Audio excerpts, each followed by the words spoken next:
We are discussing what brain imaging is teaching us about emotion regulation in children, how this research could improve mental health treatments for families, and what we know about social media and youth mental health. Joining us live this morning is Dr. Kareem Ibrahim, assistant professor in the Yale Child Studies Center and director of the Emotion and Systems Neuroscience Lab, studying how emotion regulation, early life stress, and social media influence child brain development and youth mental health. Nice to see you, doctor. Good morning. Thank you for having me. Of course. Now, we understand you have been studying emotion regulation in youth using brain imaging. That is very impressive, also very confusing. So what do you mean by this, and what do you hope that parents learn? Well, one of the most important items for parents to know is that emotion regulation is a developmental process or skill. When a child struggles with intense emotions, it's a skill that is still developing and can improve with support and practice. Similar to language development and developing problem-solving skills, the ability to manage and control emotions continues to develop throughout childhood into late adolescence. We know from brain imaging research that successful emotion regulation depends on communication across several brain regions involved in attention, decision-making, memory, social functioning, and emotion processing. We also know that the family environment can play an important role because children learn and model emotion regulation skills through these interactions with parents, caregivers, and peers. Very interesting. And I have to ask you, what was the age range of the children you studied?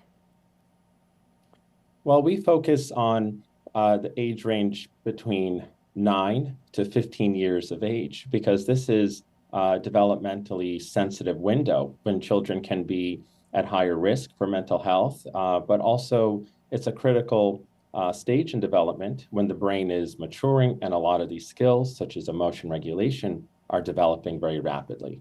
Very interesting. And do you believe that your research could help people better understand and treat youth mental health conditions that involve emotion regulation? Well, difficulties with regulating emotions are actually common across several youth mental health conditions. That includes anxiety, depression, ADHD, autism, and disruptive behavior problems such as anger and aggression.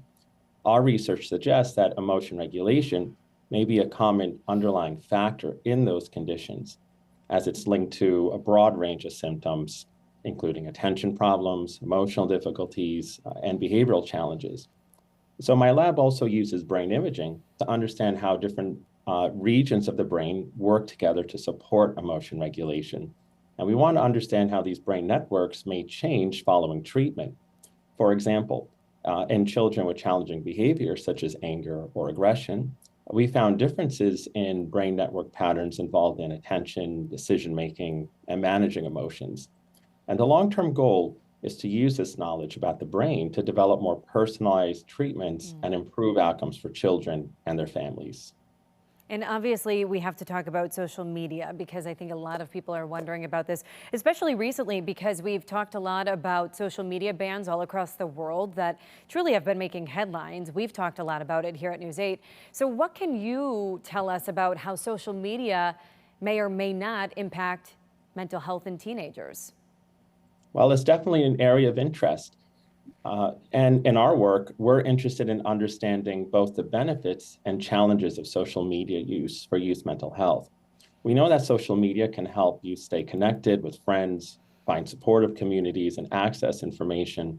At the same time, problematic social media use may be linked to anxiety, depression, sleep difficulties, and attention problems in some youth.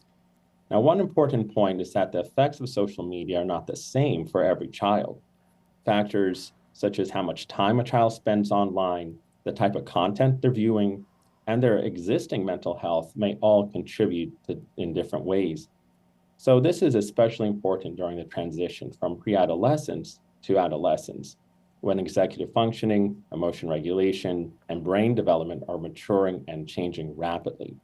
And that's why researchers, including my lab, are working to better understand which youth may be most vulnerable, what types of content may be most harmful or helpful, and how social media use interacts with child brain development and mental health. Very interesting. Wow, you have a lot of work going on. Thank you so much for joining us and sharing some of that research as well. Thank you for having me. Absolutely.